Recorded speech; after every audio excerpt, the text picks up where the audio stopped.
Sorry for the wait, Mr. Flores. I am ready to take you now. Take me? Take me where? Now, there's no need to be nervous. Nervous? No.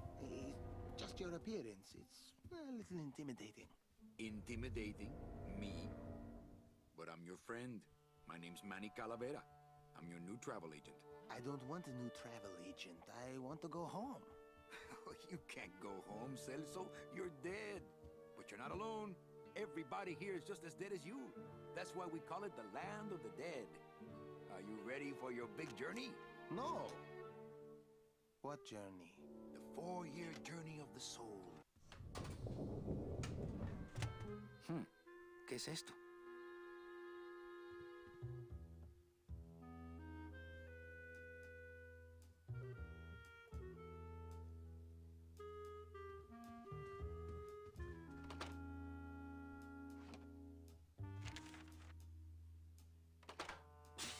It's some sort of special work order. To all agents from Office Manager Don Copel. All right, you boneheads, thank your lucky stars and get to your frick. We have to. Whatever you say, Jefe. I love pneumatic tubes. If you ever read articles about old New York, there's a lot of stuff about how the tube system was. There was an inter-building tube system too. Oh, really? I don't know how that could possibly work. And the tubes were 16 inches in diameter. Yeah. And they would shoot pneumatic messages, like they'd push them between buildings. And none of those tubes are there, and they're thinking about like using them for fiber optics and stuff like that.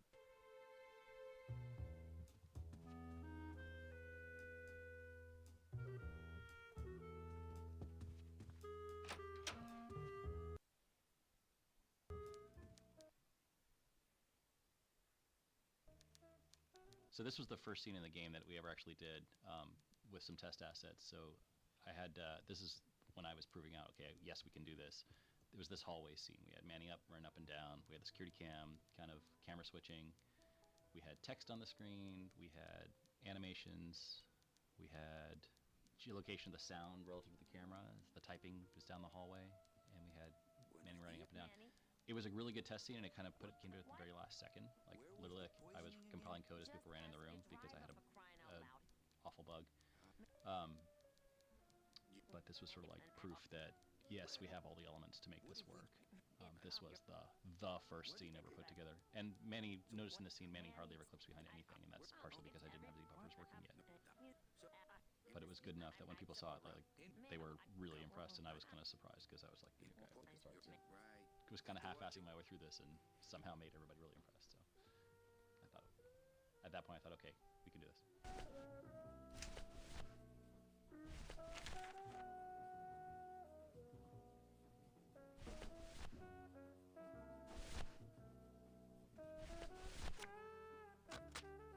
Manny, what? Just marking cards, honey.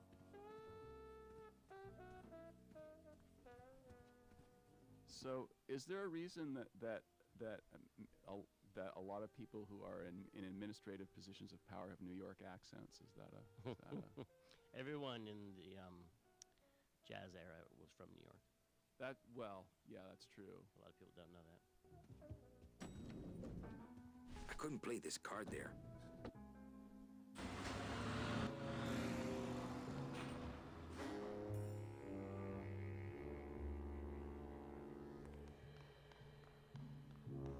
You hear reverb on the steps, and you hear the reverb on his voice, and that was real-time. It's his real-time reverb in a time when we never did that. We always pre-baked the files with reverb, and Jeff really had to fight for, I think it was like 5% of the CPU. But now anything that happens in this garage goes through that reverb. And like to modern game folks, audio people, it's just totally basic, no big deal. But back then it was such a big deal. And he really had to jump through hoops for it, and it's so great. No, I don't.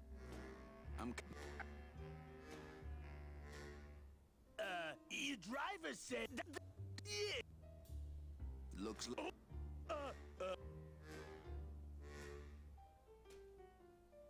Yes. You. Oh, Come. no. You. The.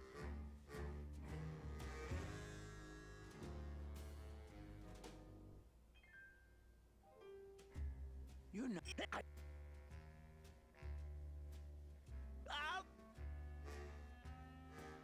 I could. I'll work. Hey, back in the. Everything. Mark Hamer, remember animating that Glottis coming out, and he had to put this thing called a lattice on his butt. And he was like, "What are you working on, Mark?" "I'm working on the Glottis butt lattice." And he was always like working on the Glottis butt lattice to like morph and squash and stretch his butt as it came out of the door. And so, 3 cheers to Mark Hamer and his Glottis butt lattice. An amazing work, still remembered to this day.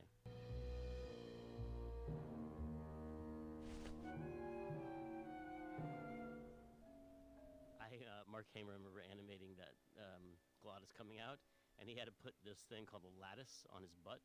And he was like, "What are you working on, Mark?" "I'm working on the Glottis butt lattice." And he was always like working on the Glottis butt lattice to like morph and squash and stretch his butt as it came out of the door. And so, 3 cheers to Mark Hamer and his Glottis butt lattice. An amazing work, still remembered to this day.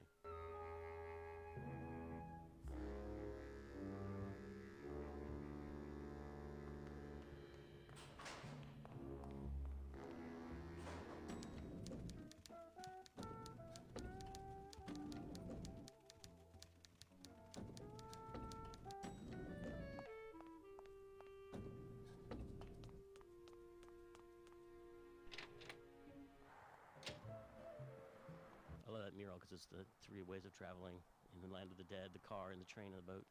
There's no air travel in the land of the dead. No land of the dead airlines.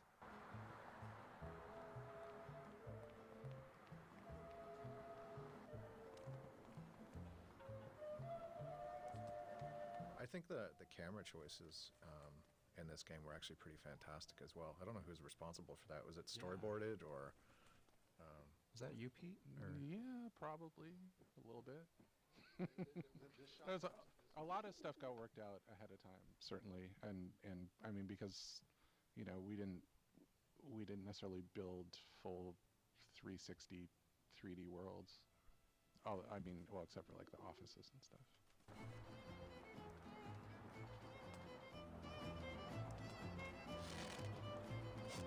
It was practically it was me.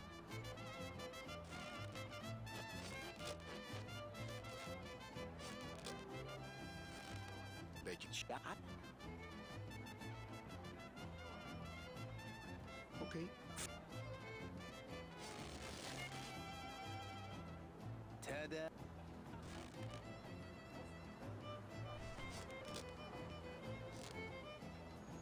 My kid. And then heck. There's my cat. Do you have any? What?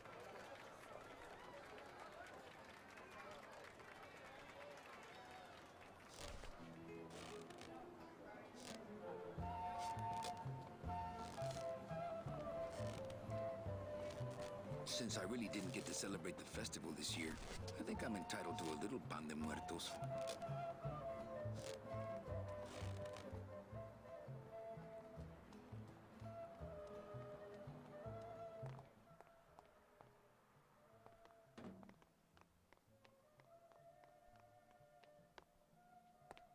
Can you imagine actually pulling yourself up a little chain of ties that are as long as the like?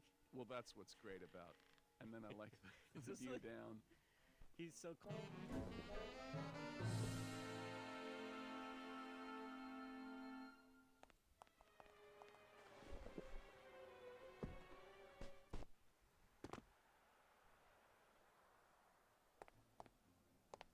Can you imagine actually pulling yourself up a little chain of ties that are as long as the like? Well, that's what's great about. And then I like It's the just view like- down. He's so calm about it too. He's like, "Yep, jip, jip, jip."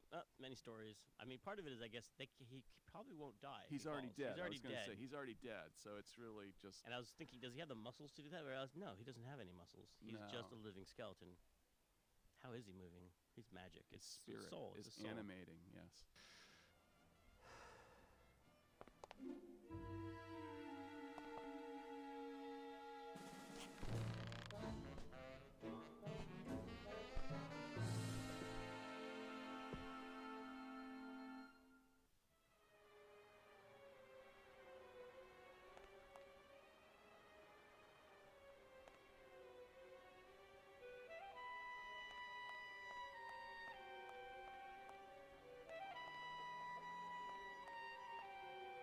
the ties when Manny later uses the ties to cross over to the roof. He wanted to be more like a little bit more, less adventure game and more sort of skill game where you had to kind of, line up the ties and throw the lasso and hook it on the thing. And I'll be honest with you, that was technically not something I was prepared to do in any way, shape, or form. It was kind of all I could do to make the rest of the stuff work. So the ties and the beavers were, and actually the shocks on the tree were all supposed to be a little bit more dynamic than a lot of the canned stuff you typically have in an adventure game.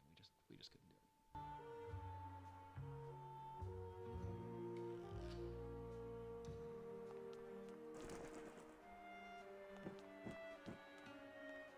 No use for it. No use for it.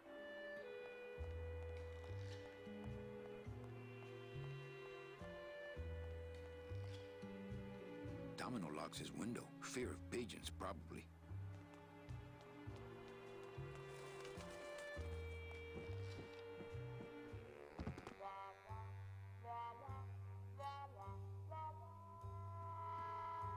It looks like Don's rig.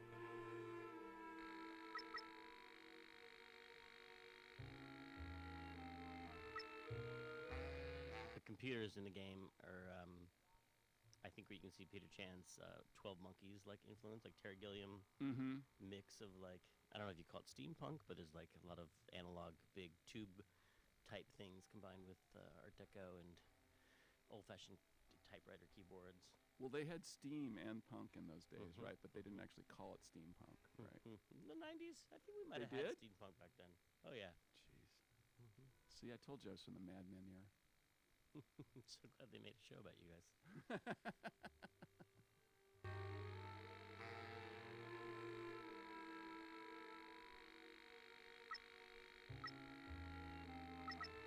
I'll just change his auto response here. Ah, cripes, Ava, just sign it yourself, will you? I'm busy!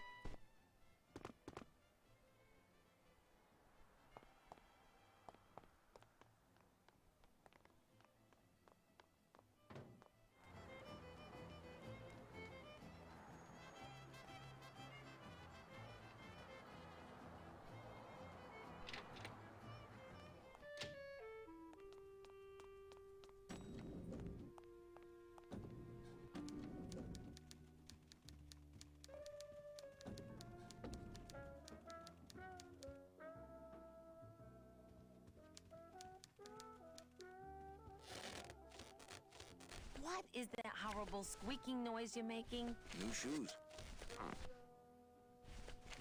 I've got to get this work order signed. Eva, I really need the boss to sign. I'll give... Mr. Copel, Mr. Calavera has something out here that he said...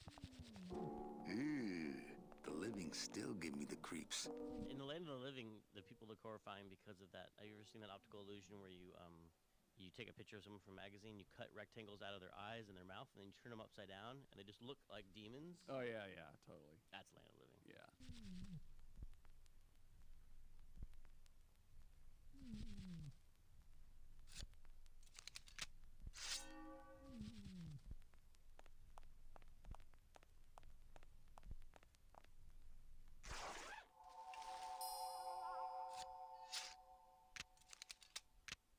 Nice bathrobe.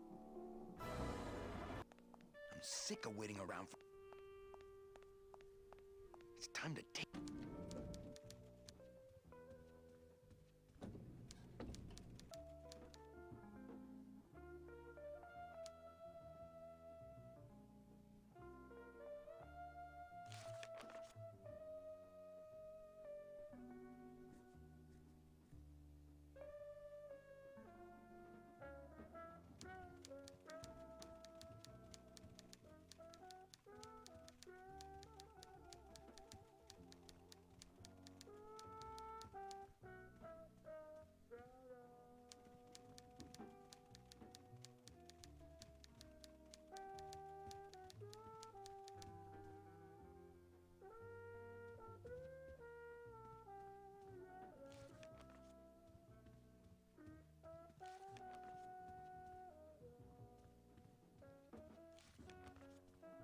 my writing has changed a lot since this. Like I was really trying to write good dialogue here, which to me at the time meant a lot of like puns and like wordplay. Like this suit is just this deck of cards is a lot like me. It's ragged around the edges, but I've got more suits. And I forget what it is, but it was like everything had to be this kind of like bon mot.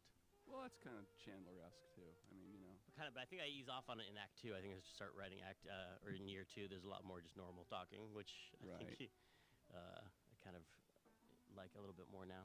I mean, it's fun. It's fun to like have a crazy wordplay like that, but you can just kind of trip over yourself a lot too much if you focus on that, I think.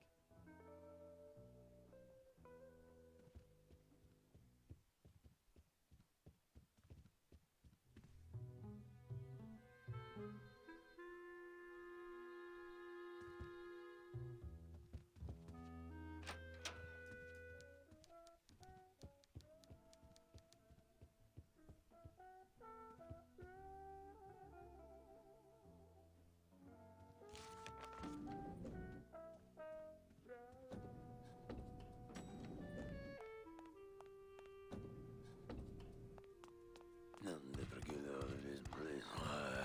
You and your fancy suit sticking your Huh? Huh? You think... No good.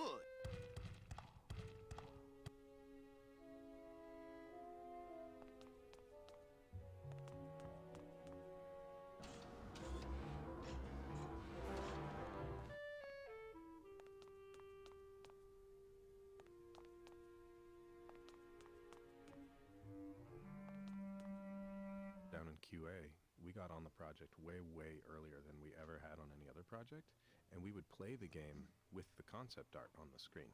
But Manny was modeled and done and lit. Or, well, maybe he wasn't lit, I don't know, but he would zoom around the concept art, and it was all black and white. And that's why I was... Oh, that would be neat. Yeah.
Look.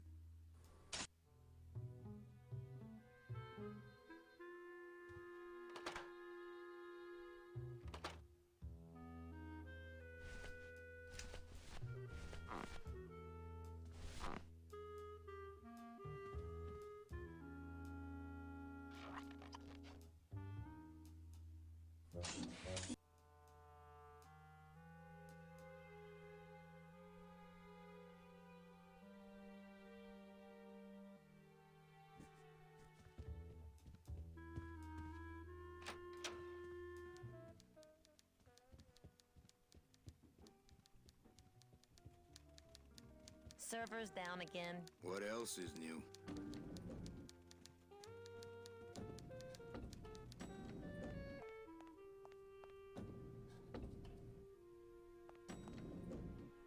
Elevator code. Yeah. Elevator code's the worst, man. Door code in general. So there was a door box that you would draw on the ground that would have data attached to it that would trigger the art and the... Well, it's like the old like when you walk into a supermarket in the old days, they didn't have like a IR thing that was pointing at you. They had like a pad on the ground. Yeah. You would roll your cart or step on the pad on the ground, and it would automatically open the grocery store for you. And it's just like that. Like there's a little invisible box that that you cross that triggers all that stuff. And then all the fiddly bits of people step on the box, step off the box, step back on it while the doors are opening and closing, and those doors are broken for a long time.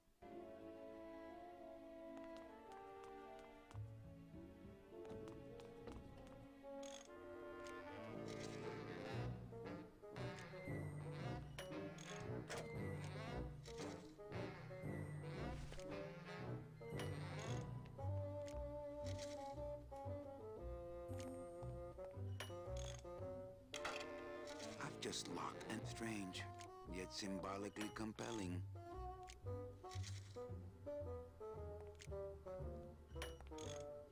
This line that he says a lot actually comes from the old IT guy at LucasArts, where we'd say, "Hey, the server's down." He goes, "The server's not down. It's never down. You just can't get to it right now." Like or something.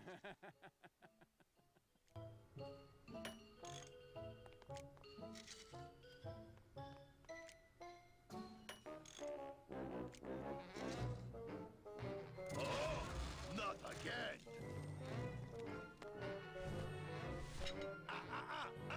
You trying to blow this joint sky high? That's a magnet. Spray that on the... What?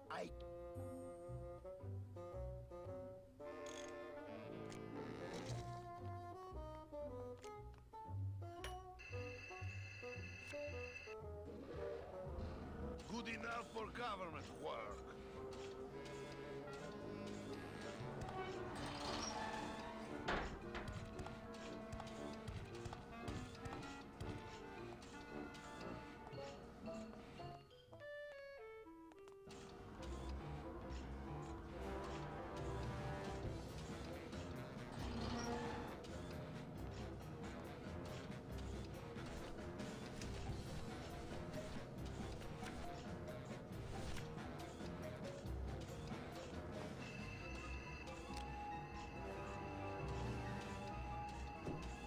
Mercedes Colomar died of positive. That's good. I think you read Mercedes Colomar.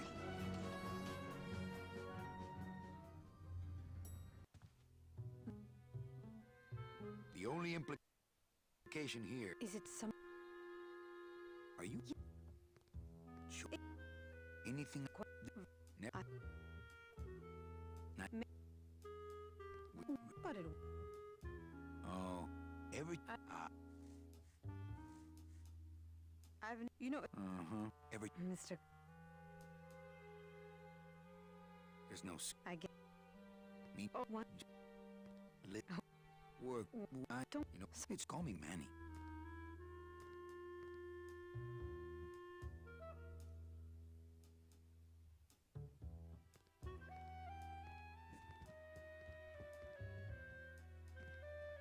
This is one of the scenes where we had Tony and Maria Canals in working together, and they're both from Cuba, and they both had worked together before they were cast in Grimm. So it was kind of fun to get the two of them together again and play off of each other, which is, of course, the way you'd like to do any game.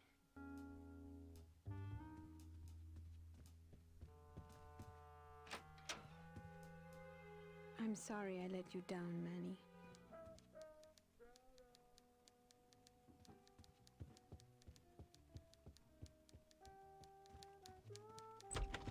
Hey, fun in my office! You vandalized! Get in there and stay put until the boy... Someone's gonna... I didn't realize how weird it was that he gets locked into a room by his boss, which I don't think is legal. But then again, back in the 30s, you could do all kinds of stuff. Rubber hoses for cops and so on. I mean, it was just 50 years after the Old West. Well, that's weird to think about. Yeah.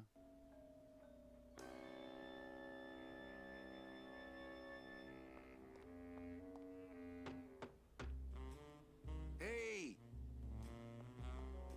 So, Manuel, have you thought about? Get me out of the only. If you are the manager. The deal you would that could cause. I'm gonna young. Welcome, Salvador Limones and...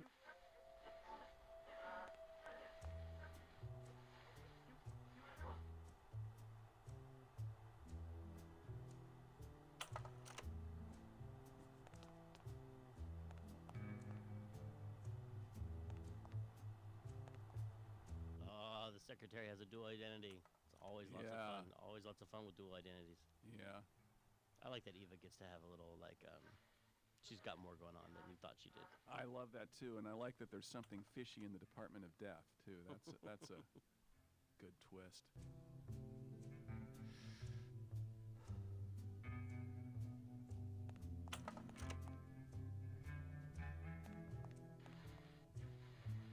Open this. I'm not. I book. I come with.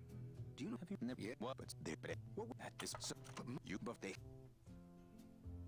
You want? No. He's carrying. If I grab. No. I need. You're quiet. Go. Now that. ¡Viva la revolución! There's some concept art there in the PowerPoint. Yeah, because I remember. Yeah, I just took Peter's stuff and like inverted it to make it look like a plan. Oh, really? You took someone else's textures and reused them? Great artist borrow. No.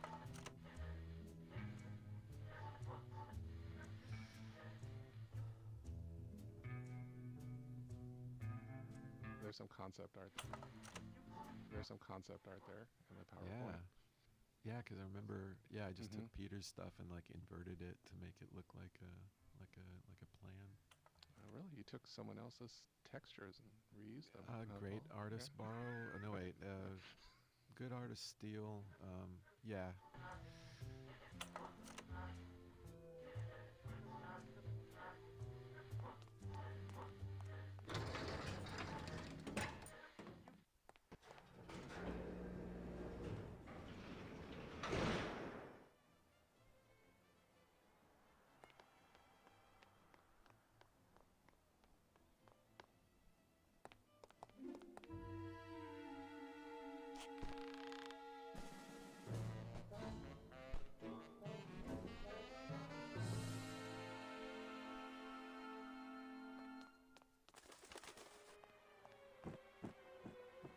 I always liked the music up on the ledge. Me too. because It's very Bernard Herrmann. and it made Vertigo. always made me feel like a little. Maybe it's because I actually have Vertigo? a little bit of vertigo or whatever. No, vertigo But that isn't the isn't thing. that but yeah. that happens a lot in Fear Vertigo, the heights. movie Vertigo, like the Yes. na, na, na, na, na, Yeah, na, na, yeah. na, na, na. Yeah, it probably comes from that. Like that dreamy falling sensation. Well, I'm a huge Bernard Herrmann fan. How can you not be?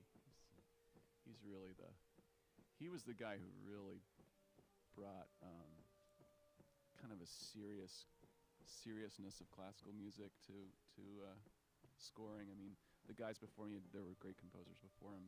They were a little more sort of kind of the entertaining aspect of orchestral music, and I think he was really very serious about it.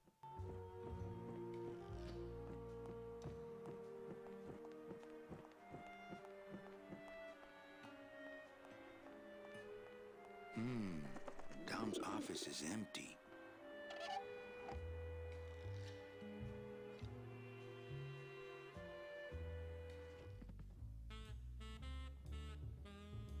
So there's a scene here. So there's the wine bottle there on the side, or sorry, the bourbon bottle, and there's the taking a slug of his booze, and that was actually like we had lots of math problems early in the game where we were lining up camera angles, like you mentioned, and these camera angles, if we had it off between the real time and the pre-render stuff, things got kind of messy, and so that was one of the first scenes we had where Manny as one character goes and interacts with another item in the scene, and it also has to be placed very precisely in the scene because it has to appear to be on the shelf. And it was really difficult to coordinate. You know, he has to walk to exactly the right spot, line up to perform his animation. The cup has its own animation of flying through the air to his mouth. There's all these weird ways we handled it. I think we changed that later to handle it better, so that the cup was actually attached to him. We'd swap it in, but you know, blank out the one that was on the shelf, put in the one that was in his hand. Like a magic trick, but originally that was something we used to test it out and make it work, and I remember spending days on that and just being worried like, oh man, we're never going to get this to align perfectly between 2D and 3D.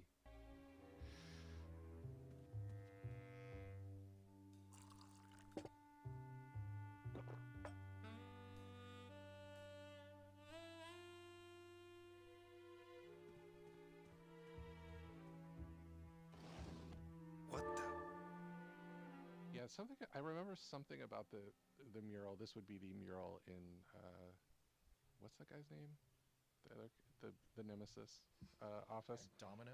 Domino. The mural on the ceiling of Domino's office is there was something. I think it maybe that that angle wasn't planned or something in the game, and then whoever did the textures for that room put this crazy mural on there, and so it was like, oh, we have to show the mural. We have to get that up there. I remember there was some sort of fiasco around that mural. Usually it's the other way around. Yeah. Usually artists put a bunch of beautiful work into something, and then someone turns the camera the other way and doesn't show it. Right, exactly.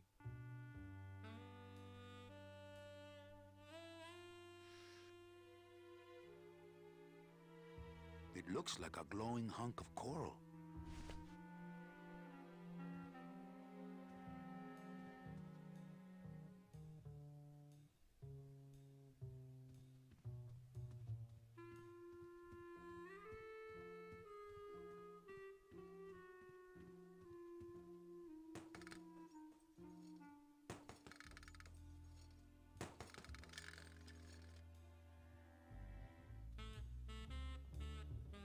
Ugh, Domino had this in his mouth.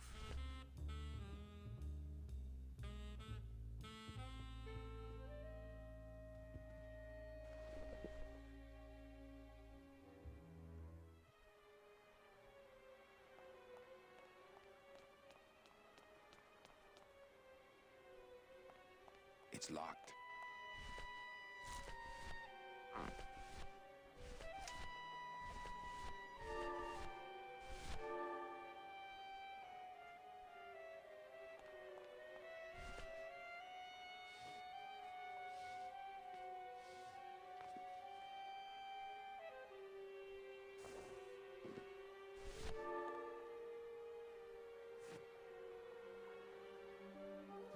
I wonder if that's how Domino meant it to be used.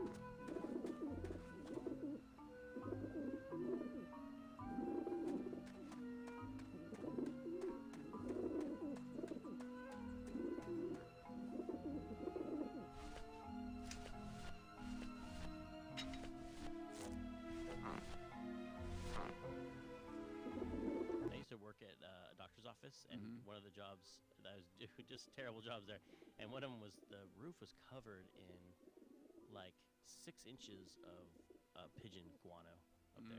They had a flat roof, like the roof of this building, and they're like, look, we got to get that stuff off the roof. It's gonna break the roof. There's so much pigeon crap on the roof. And I had to go up there with like this flat shovel and cut. It was kind of like cutting brownies out of a pan. Yeah. I was just chopping up the bird poop and just scooping it up and throwing it off the roof. And but in chopping it up, I occasionally find like in sedimentary rock, like an archaeologist or a paleontologist, I would find the bones of a dead pigeon just inside this weird brownie of guano on the roof. Wow. So I had my fair share of bad jobs. So this was really a kind of therapy to get that. Yeah, but I'm really just not enough experience. poop on the roof to make this really. Well, it's hard to indicate that with the technology of the time. Kind of just like if you did wind in an 8-bit game, it just sounded like and just sounded bad, you know. At least I got to clear the pigeons from the roof of my memories.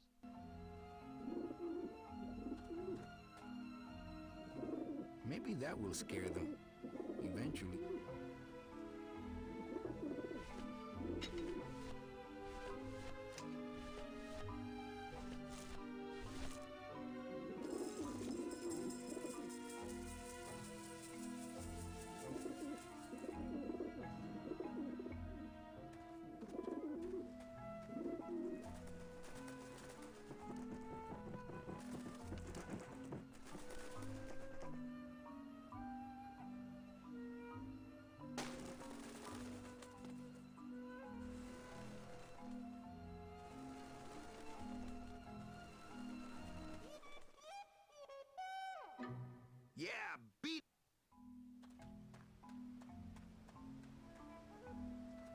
must come with me, young ones, for I am the Grim Reaper.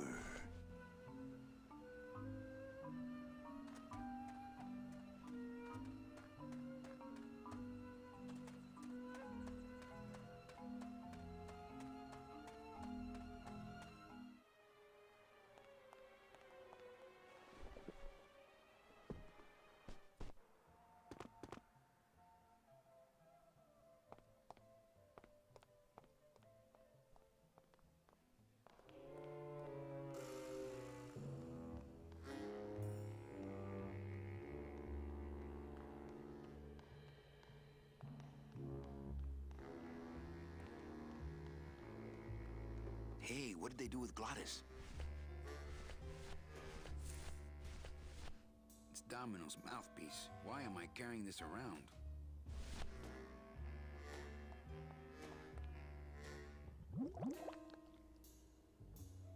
Fill a dent. Good for dents, great for dentures.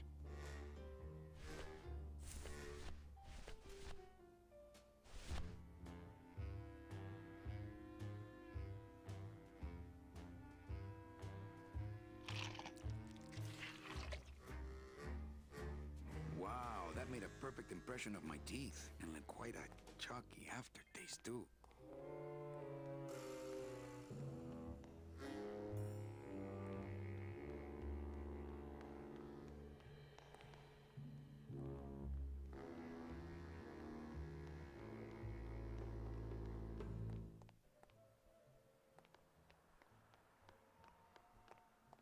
Got something here.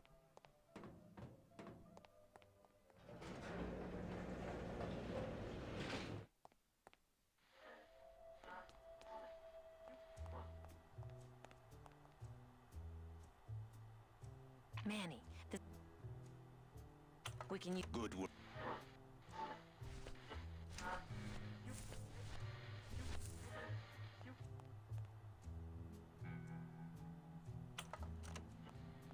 Check these. Excellent, man. With the revolution.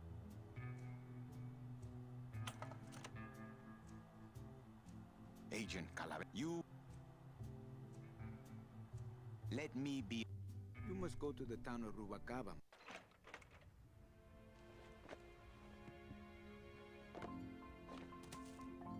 That was some tunnel.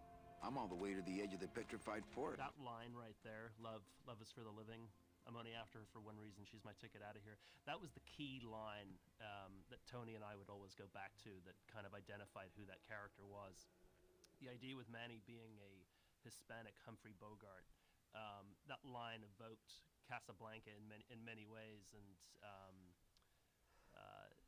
that was kind of just we worked on that line more longer than we should have, but it was just one of those that we just felt was important to kind of nail and help define Manny. And you could see Pete's musical treatment of it. He kind of suspended the music and had this little classical guitar melody that had a feeling of being like a pocket in time to further highlight that line. Right. Yeah.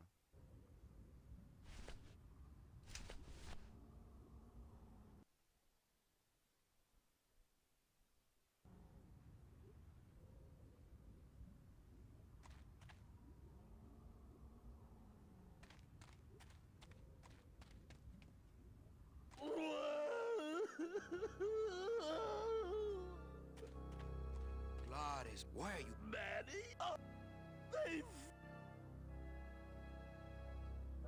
Me too. I was created just in...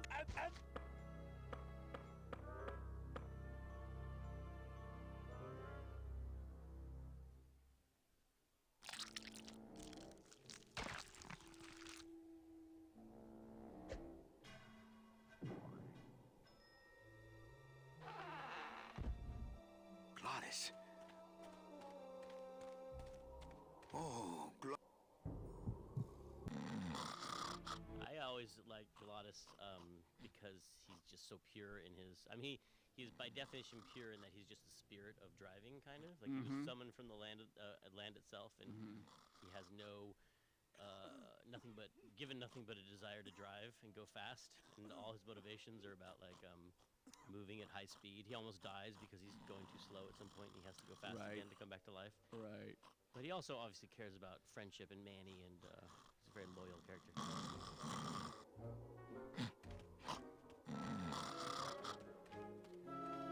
We coined a phrase called McConnellian ambience, and meaning Pete McConnell.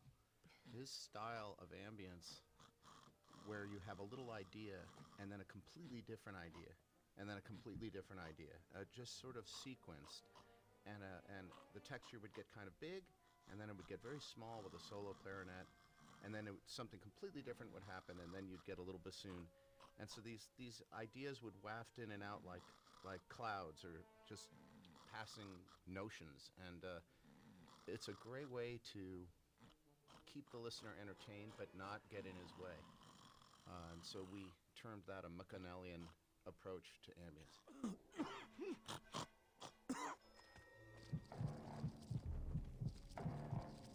Oh no. Ooh. Shoot!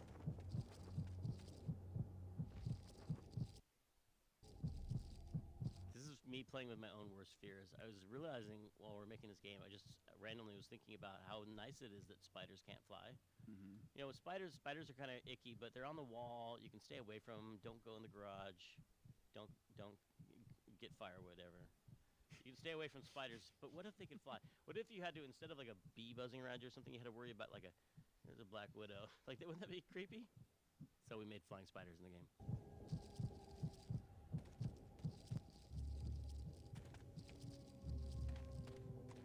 I guess I could always use a spare. Soup's on. Huh, they don't seem very interested in...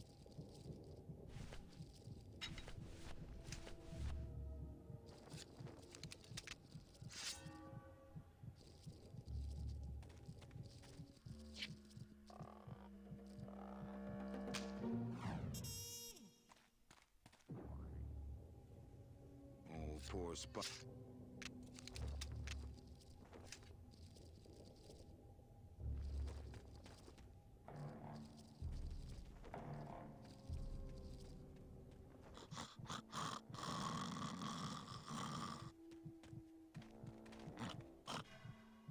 It's still beating.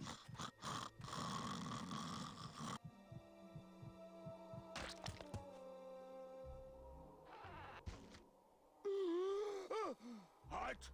Heart is good. Be good. Don't tear out heart. Heart is good. Hey.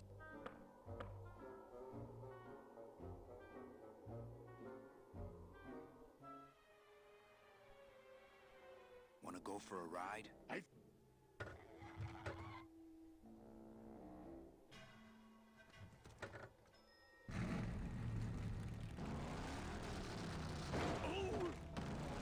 Sorry.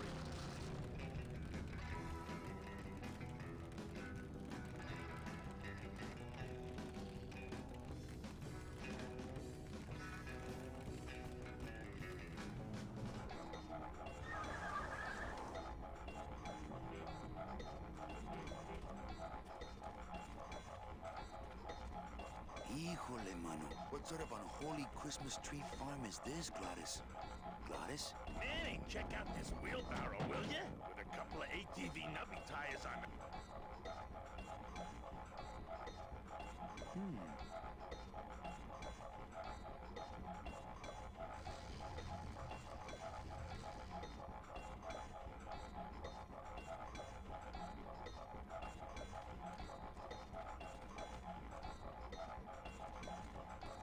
I remember in this room, as in several others, Julian, we used a sound ambience that we recorded using a contact microphone on various machines, like Coke machines, and other vibrating devices or machine-like devices that produces a kind of interesting hum. And if you put your ear up against a Coke machine, or I was just on the Golden Gate Bridge last week, and I stuck my ear up against one of those, 300, 200-foot pylons, and it's amazing the resonances that are going on in those type of resonant bodies. And we would record things like that and turn them into ambiances for some of the rooms.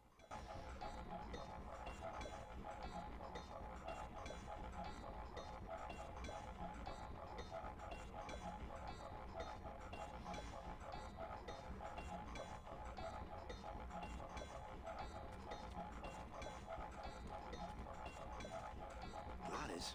Oh, you work, look!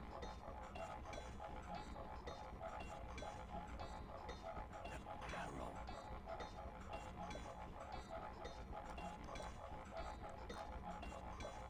Is that why the Huh? Maybe so.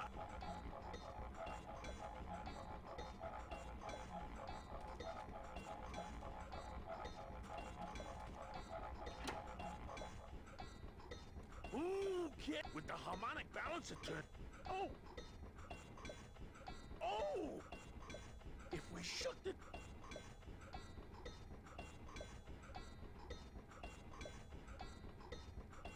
Hold on.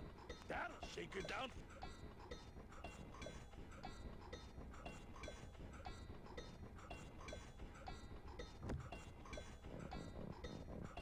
Okay, just give me a second. Hey, Manny! Outside of the entertainment value, that didn't do what I had hoped.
Manny? What are you talking? Reflected.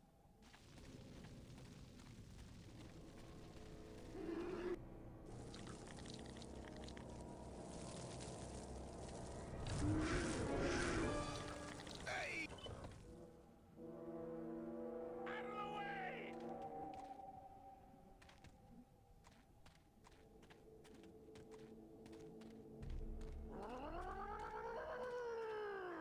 I still remember writing a big justification about tank controls when I was pitching this. People were like, let's make it so the controls are more like Mario, where you push it. No, point and click.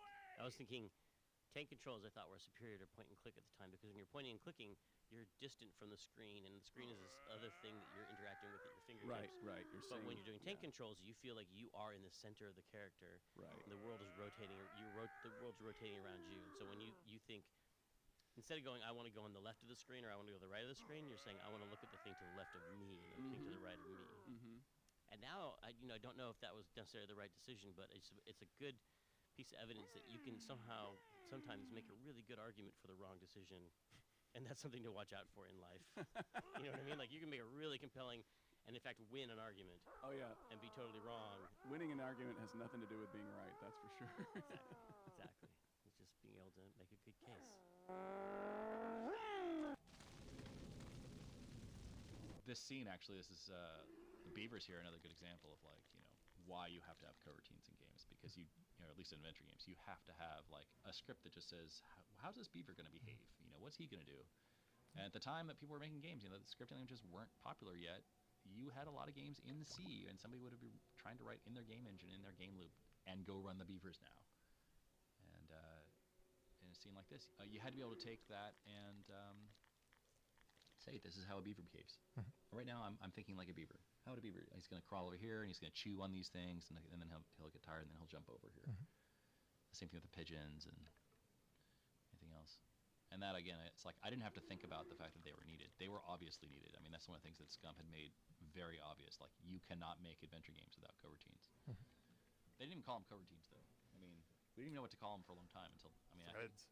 They were just threads, yeah. And actually, that was one of the early experiments. I actually tried to use actual Windows threads, because this was a Windows game. It wasn't a DOS game. This is a Windows game. We can use actual threads.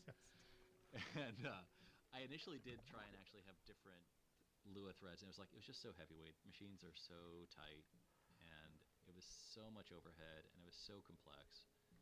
And it was like, no, we need something lightweight. It needs to be really focused on what the game does.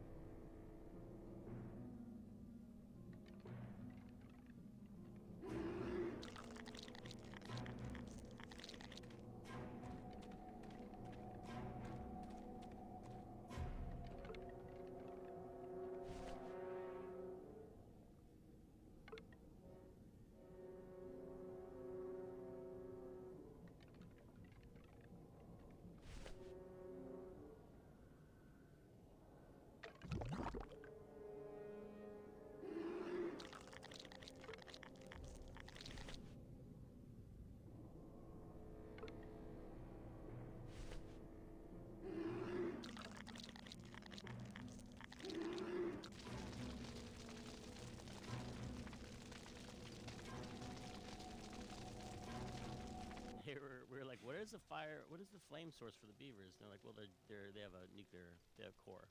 They have a nuclear core, so they're thermonuclear flaming bone beavers. Yeah, I have to say, flaming bone beavers. I mean, you would think that what would be does that remind controversial. you of? Yeah. A band name? Maybe. Yeah.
down there. Not here.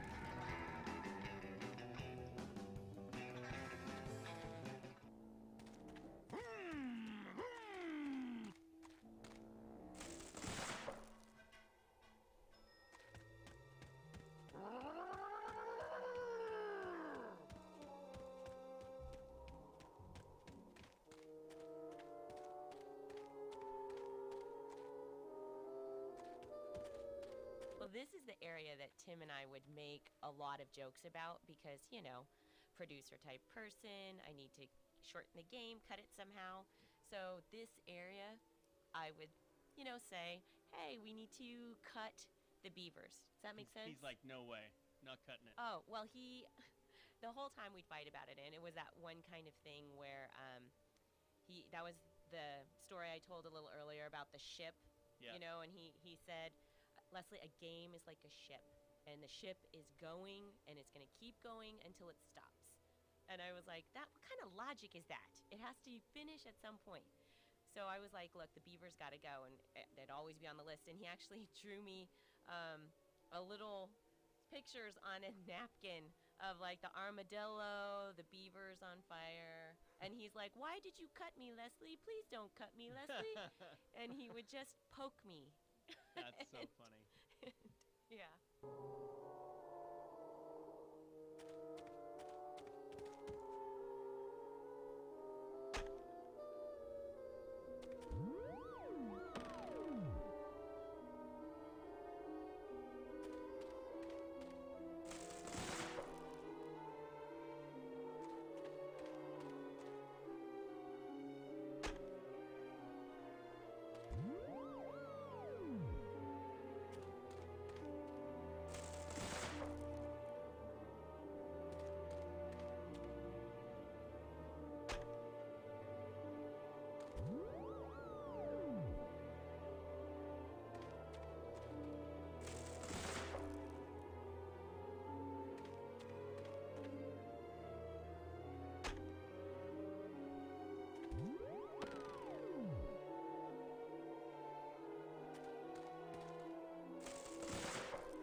Lotería.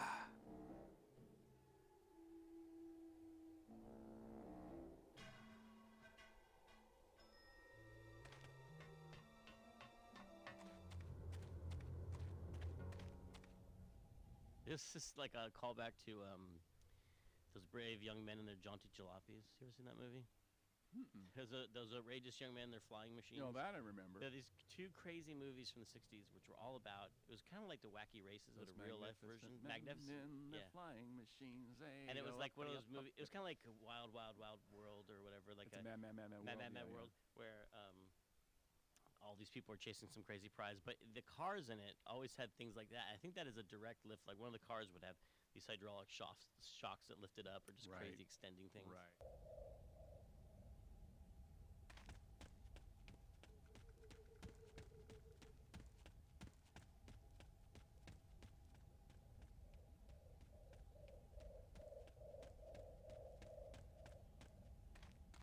It looks like some sort of warning sign. They'll build their what one this keep steady.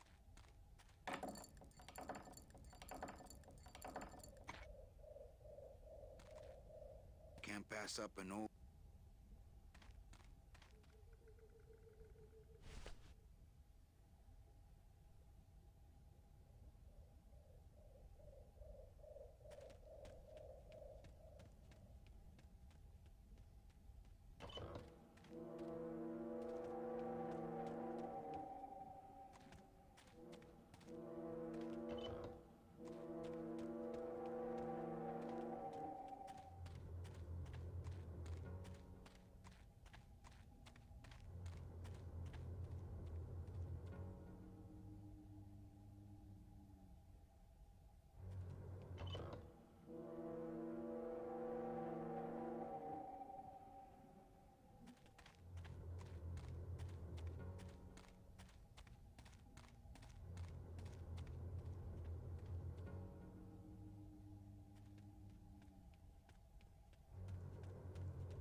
streets of Black River are blowing bubbles till it's power on through, huh, Glot? Manny, look at that. We have to. Hijo.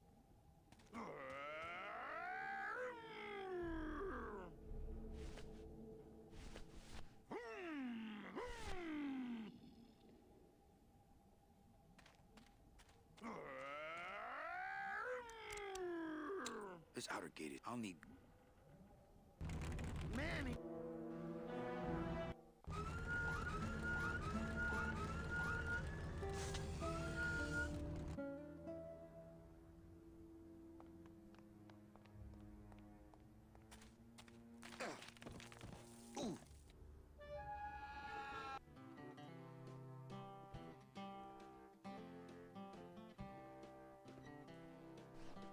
You gotta watch your step around here, Roop. Well,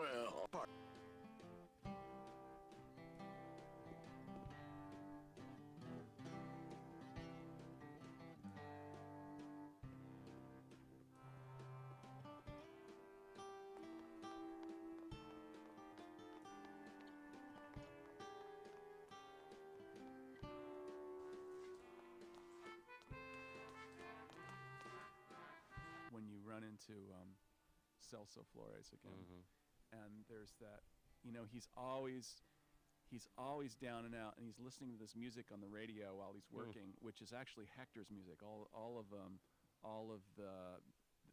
Most of the jazz pieces are some variation on Hector's theme, and they're being piped in everywhere. Like every time you listen to something on the radio, it's actually Hector's music, and it's sort of this idea that Hector is behind everything and you know, in control of pulling all the strings of commerce and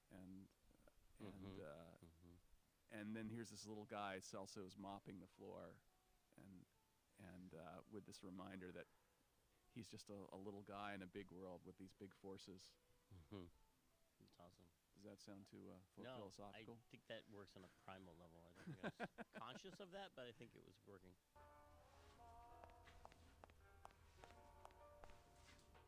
I love the tiling floor. It's my favorite part in this game. And the fact that it's a automat, which was part of a period reference too. Like those ways that there used to be these restaurants in New York where you'd go, or big cities where you'd go in and the food was ready for you behind these little panels, and you would just open the door and take it, which is just an interesting way of serving stuff. Like just separate the server from the eater, I guess. I don't know. Oh, that is, I never... Like you don't want to see the wait staff, so they're behind this wall because of some weird social reason. That I don't is know. weird. And they don't really have automats anymore, but I always thought that's what was behind that. It does seem a little impersonal, doesn't it?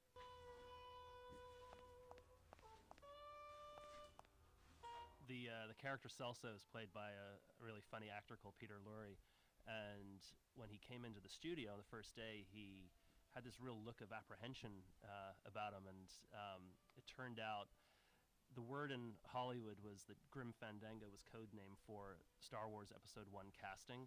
So when he was coming in for the project, people were telling him, "You're going to be going in, and George Lucas is going to be there, and they're going to be flying you up to the ranch," and he was terribly disappointed when he walked in, and the only person in the studio was me. Mr. Flores, I'm ready to take... Manny, didn't you, dollar? I'm here.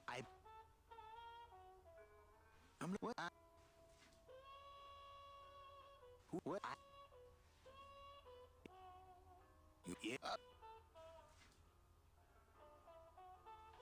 How do you... Oh, I did. She must have been...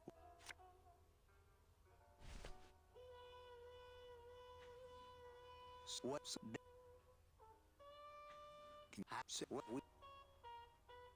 I'm sorry, Matt. She'll be the one asking for her beloved Celso.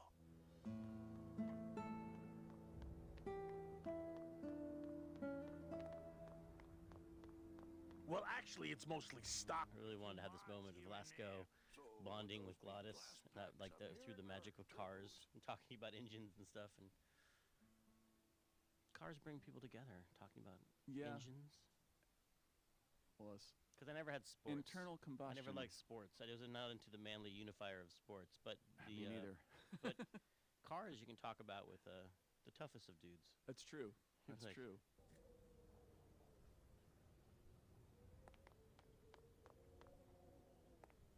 There was this one high-pitched and was not a Doc Master of Wait, how do you hear what me? Can because I know this. Hey.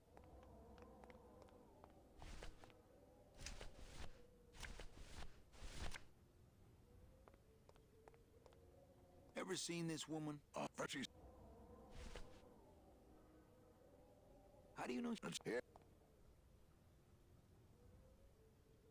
6 weeks. I cracked the shit. Hey, don't make me talk about it, because I just can't do it.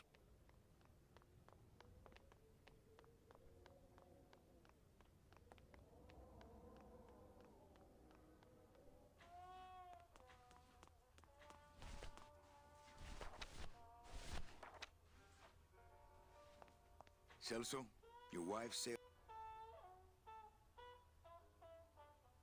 it's all in there. Oh, Manny, forget about have you. You this that.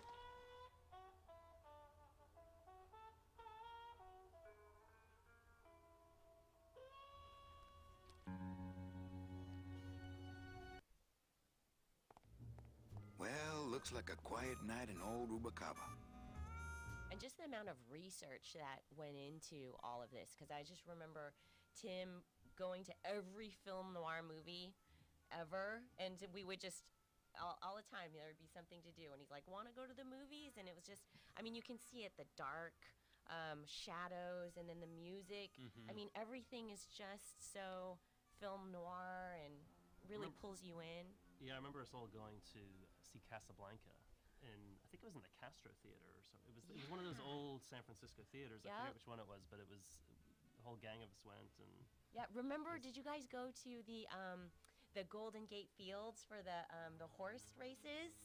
I know they weren't. I wish that was part of it, because I think there were some scenes around that, and that was just fun. I mean, just the research trips. Yeah, those were fun.